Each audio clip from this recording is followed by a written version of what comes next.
Welcome, volunteers, to your first staff meeting as reporters for the Toledo Truth Teller. How many of you have actually written for a paper before?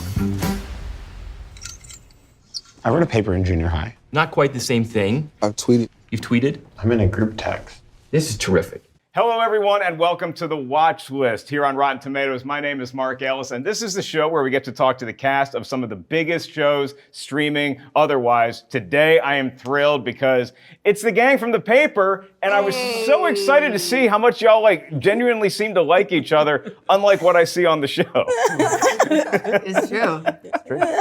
Sometimes. I want to ask each one of y'all, it's kind of like we're meeting each other at camp for the first time. I want to go through each of your characters and where you got maybe an inspiration for your character and what your strongest personality trait is. As you're kind of letting that germinate, Donal, I want to start with you because I did such a deep dive doing research into this show. I've seen some of The Office, I watched all of The Paper, I loved it. I also went back and watched you and Steve Carell in The Patient. Yeah. And I was wondering if any time on that set, did the Office ever come up in conversation? Did you mention you're a fan? Did he talk about it? I mean, I remember at one point my hair started kicking out at the sides like this as it got longer. And I did feel like I was Jim Halpert, having kidnapped him and kept him in my basement. But never really talked about it. He was we were both in it. It was quite an intense show. So it was, but he's amazing. I mean, obviously he's incredible. Very different kind of character that you're playing here. So far. Wait till episode 10. Yeah. What did you learn from watching him on The Office as the boss there? Because you're a very different type of boss. But what did you take from his performance as Michael Scott? I mean, I think you're trying to create something new and almost trying to not compare it to anything else. More from working with him, what I got was his intense commitment to the scene, to the person in front of him, to listening, to being a good co-star. He's an amazing man, and he makes the set a very happy place to be. So, I mean, I think I just sort of admired that. You know what I mean? That's something to aspire to. Sabrina, I want to start with you. What's how would you describe your character, and where did you pull inspiration from to pull off Esmeralda? Allora, first is inspiration I got from the sides. 11 pages of monologues. They were so well written, so brilliant, and I thought these are the best comic sides I've ever read. And so I got a lot of inspiration from the sides. And then I was a bit scared that Esmeralda could be not lovable because she is like a monster. She is so nasty and sneaky and manipulative. And so I thought, how can I make her nice somehow? And so I thought about the bird, Tweety bird, Tweety bird. From Looney Tunes, yeah. Yes, because Tweety bird, he does the most horrible things to Sylvester, but it's just in order to survive. And so to me, that's the spirit of Esmeralda. She needs to survive. So every time she feels threatened, she has to do something that, of course, it's nasty, but what could she do if not, She would lose everything. And she's on war, always on war. Everybody could be a possible enemy, especially him. Alex, I saw a light bulb go off when she mentioned Tweety Bird. You're my Sylvester. You mentioned this yesterday, and I didn't remember that Tweety Bird is the aggressor. I, for some reason, thought Sylvester is naturally going after the bird, and so it's true. In fact, the bird is always innocent. But Sylvester's trying to survive too. He needs to eat. Yeah, I disagree strongly, but that's It's a failure of the grandma when you think about it. I'm actually with Alex. I love Tweety Bird, and I totally forgot how evil Tweety Bird can be. I always rooted for Sylvester because I felt like he was a bit misunderstood. He's playful. Yeah, he wanted to scratch at the bird a bit, but, but I just felt like the mother character just was really mean. She was always assuming the worst of Sylvester. Here's my question. And it's a self-fulfilling prophecy. Here's my question. Are you Team Wile E. Coyote or are you Roadrunner? Trying to put myself in it. Yeah, I think the coyote. I think it's like they have no flaws. Like that coyote just felt, the Roadrunner felt like it had no flaws. and there was no character development, and I didn't really. So you're rooting for the Sisyphusian task of killing the Roadrunner. Yes. Okay. It's usually the humans that ruin everything, and the animals are usually the nice ones. I just want to say something quick, just on a serious note, because Donal said that Steve's and he left something out, and he knows this. Donal knows this. He's a tender lover also, and I think it's important. Oh, good to know. Okay. Oh my God. No, Steve Carell. All right. Veering off the Looney Tunes highway right into Disaster zone. Because we're losing control. We're not here to talk about Warner Brothers cartoons. We're here to talk about not the Office, the paper. We get it. You're in the office. Here one more time. I've never even seen it, so. Neither have I. I hear good things. I hear good It's things. a very quality show, but now I'm going to leave it to Chelsea to get us back on the rails here. Oh dear. How would you describe Mare, and what is Mare's strongest personality trait? Mare is tough. Mare, I don't think you want to be on the wrong side of Mare.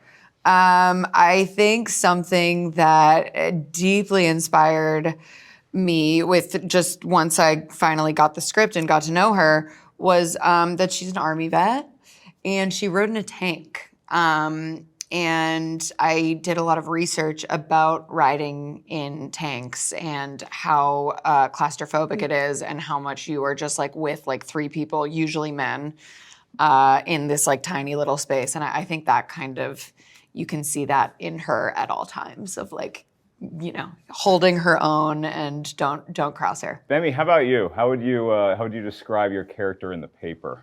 I think she's a bit of a burnout. I think she peaked probably at college, and now she's sort of settled for this relatively easy job. I think she's a really smart person and refuses to apply herself. And I think her getting involved in the paper is probably a good way of just sort of not doing work and getting to sort of like leave the office. You know, when you get sort of like that away day. Yes. So I think that's kind of probably her in, and I think slowly she probably, starts to secretly enjoy it. And so, and you and Alex, as you're writing some of this too, Alex, how would you say you were inspired for your character? I was actually inspired by Gbemi, which is seriously. Because he wanted to. Yes. So we sit next to each other in the office, and Gbemi's character is so, like she said, a burnout, is a little bit like too cool for school, and I'm like, what would be the most irritating thing in the world for a character like that to sit next to? And I'm like, how about a happy-go-lucky doofus with a bazillion kids at home who can't have any of his own toys at home, so he brings them all into the office. And so that was a really fun character to play. And then Art began to imitate life. Yes, which is that. In that he became really annoying Yes. and was just like, had Nerf guns and just sort of shooting everyone. Yeah. I think There's he a got the camera specialty a few toy times. called the Beak Bork, which is, it's got multiple boards and you put a marble on top and it hits every board on the way down and makes a different annoying sound. And if you put like 5, people were really upset by episode 3. And there was real discussion in set decoration about the continuity of me losing some of the items from my desk. But by the way, I hate to be serious, but like watching everybody else prepare was really fun for me because we were in the writer's room, Gbemi and I, before we started prepping for acting. So watching Donal's process when he would come into the writer's room and chat about his character, and even Chelsea, when she was getting ready to play Mare, remember you wrote an article that Mare would have written for Stars and Stripes magazine. I did. It's on my desk. And so What was the article? It was about a bulldog, wasn't it? Yeah, it was about Army has like a mascot dog, and so I did one about this bulldog retiring. It's really good. It's like really quality. And so like Thank you so much. watching everyone, I'm sure you want to keep that secret, but sorry. No. I wrote the article. But, It was very fun. just watching everyone's process is really cool. Ramona and Melvin, you guys have a fun dynamic that we get to see sort of play out through the season. How would you describe playing off each other as actors? Melvin's really funny. He's really easy to play off of, and he can do serious and jokey and funny like all together. So he's a great acting partner. Oh, thank you. Nah, she is as well. I think she's the beauty of what she does is like her comedy comes from being unintentional. And sometimes it's so good, I don't know if she understands that she's doing it. It's like, I don't know if this is on purpose or not. Like, because it's like the small, subtle things are the funniest, and she does it great. And I can ask her right now, Ramona, do you know how funny you are? No, I don't know what I'm doing here. see, she's doing it now. Like, it's all a bit. It's like an ongoing bit. Then we come to Oscar. Oscar, folks are going to know your character already, in all likelihood. What is new about Oscar other than the location that character Oscar's He's probably getting paid a little more, and he's in a new city. What was your advice to all of these kids joining a show like The Paper? Listen to your gut and then ignore it, because you're probably wrong. You're probably, with the exception of Donal, who's been doing this since he's 7 or 8 years old. It's in his DNA. We all know who his dad is. And a lot of them, I said I'm available for a tutorial. None of them took advantage of that, and it shows. It shows. And I said, my door is open. Nobody came by. I charge $60 an hour for, because You would bang actually on our doors. We were like, we're all set. I had a thing. So. it's a Yeah, treat. you were busy. Yeah. I saw the episodes like everyone else. My wife's like, you should see the show before you go to these Q&As. So my wife and my daughter and I crammed them like 3 a night just this past week. And they're sworn to secrecy, but I was telling Sabrina that my daughter's 12 years old, and every time Sabrina walked onto the screen, she would lose her shit and laugh so hard. And the scenes between Chelsea and Donal, I mean, But aspetta, you missed the best part. She laughs so hard that she farts. Yes. And so, I love to make people fart. It's very nice. It's the ultimate compliment. It's the ultimate. It's the ultimate. I mean, I was crying when he told me that. I don't know why We felt that at the same time yesterday. No, it's great, and I'm very happy. I'm very happy with the everything. It's I love watching stuff, and it's better than you possibly thought it could be, and I'm relieved and I'm thrilled to be here. I have to say something about Oscar because Go ahead, please. I was so nervous. You can imagine how nervous I was, and most of the time had no idea of what was going on because of the language. So whenever I was feeling lost, and to every take, he would come, Oscar, and would go, that was funny, hilarious. And he was so encouraging. To me, it was like an angel on set. He really helped me a lot, I have to say that. Oh, well, that's a genuine nice moment we just got. Sexy angel, she left that out. Sexy angel, okay. Sexy angel. All right. Sexy angel watching over Sabrina, and your two interaction, as Oscar said, it's one of the highlights of the show for me. What's it like for you two playing off each other with that sort of combative relationship that you have from time to time? Allora, I have to say that I was in awe of Donald, and I'm still, in real life, I'm a bit in awe of him. And I think it's true. It's true. It's true. Thank you. So, because I think he's an unbelievable actor, now with huge talent. And I loved his work before. So day one, to break the ice, I invited him for lunch in my trailer, and we were sitting on the floor, and we were talking about how we were feeling and everything. And then on stage, I love so much because I don't have to do nothing. I know who Esmeralda is, what she wants, and I just react to him. I don't have to play. I don't have to act. I mean, I have to play in the real sense of playing, like when you're 8-year-old and you believe to the situation and everything, and this really happens with him. And I have to say, with all of them, like, I really believe that we are in an office, we are living together, and it feels real. It feels real in that moment. It feels real watching it too. Alex and Gbemi, can you kind of shed some light on how much is actually like written in the script, and how much is there any improv in the show? Because it feels so natural watching it. I'm curious, is it all on the page already, or is it some of it kind of made up on the spot? It's a bit of both, there's a lot of it is written, but there is so much freedom, and everyone brings their sort of unique voice to it as well. So there's definitely lots of improv, and there's always that one where it's like, this one's for you, you know, moments. But the writing as well, and all the writers are like, yeah, there's a meticulous writing, and then we as actors will just completely just. So the writing is very exacting and precise, especially with story engines that are sometimes, if you watch a show,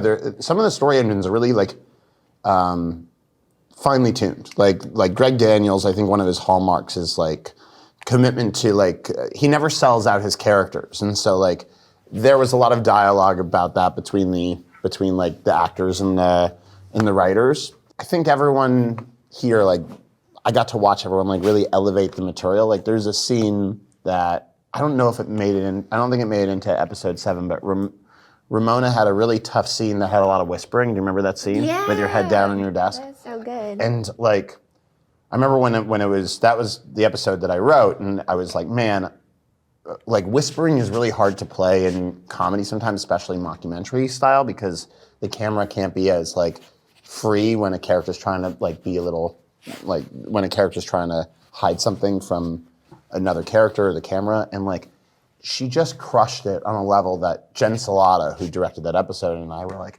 man, this is really like special watching. I think we watched it in the editing room like 5 or 6 times just to see the magic trick of you like pulling it off. And like with every actor on this, you know, in this panel, and Tim Key and Eric Rahill and a bunch of others who aren't here, we just watched them take this material that had been really carefully tuned by the writers and just elevate it to a level that I don't think we could have ever imagined it would get to. It's probably one of the most fun aspects of the show for me. Who breaks the most on set? Is there an easy answer for who? No. Wow. Okay. I break the most. Yeah. Is it because? But you wrote the stuff, so is it because you're expecting what's on? Only the jokes he wrote. He'll break while he's delivering the line. Like mid line, he'll laugh. Like, you haven't even made us laugh yet. I got better over the course of the season, but at the beginning I was just like, there's one thing. And also Donal's total commitment makes me like, and same with Sabrina, like that is the funniest thing for me. And Tim Key, like, Oh my God. Tim Key's really upsetting in that facet because he'll get really close to you and talk like really close to your face, and it's so hard sometimes. Like there's one scene where he almost like reached out to touch me, but then didn't touch me, and I was just like, that's tough. In the back of my mind, I'm like, you know what? The old I'm tickling your chin. I'm not really, but it's right there, and you know it's right there. But yeah. Donal, I'm going to put all the pressure on you now. Can this show save journalism? Yes. Yes. Yeah. This is going to be the one. No, I think part of what certainly what I loved about the show was that Greg and Michael love journalism, think it's important, and our group are not good at it when we meet them. But they're trying. Well, some of them. I mean, Esmeralda, not as much, but like so many of them are trying so hard to do it well. And I think there's something beautiful about that you know, they may not have the skills, but they're doing their best. And I think that's really cool. I think it's good to be optimistic. Normally I'd end the interview there because that was a great answer. But Oscar, I have to ask you, as the veteran, what is the key to a good look away to camera? What makes that sizzle? What makes that look into camera pop? Hold your breath and give yourself a count. Before you look at the camera, a lot of my looks don't make it because I give myself a long 6 count, and by then the camera's gone. And I look up and it's not there. So. All right, so if y'all can do me a favor then, based on that intuition and based on your experience on the paper, which one's the wide here, guys? That's the wide? Okay, I want you to look down that barrel, and I'm going to say something that's completely off the wall that would earn a look away to camera. Okay. Can you all do that at the same time for us? Okay. Yes. My favorite ice cream flavor is broccoli and cheddar. 1,000, 2 1,000, 3 1,000, 4 1,000, 5 1,000, 6 1,000. He got there. I will not deviate. And that is how you do a look away. The paper quality, all 10 episodes drop on Peacock September 4th. Thanks for tuning in to The Watch List.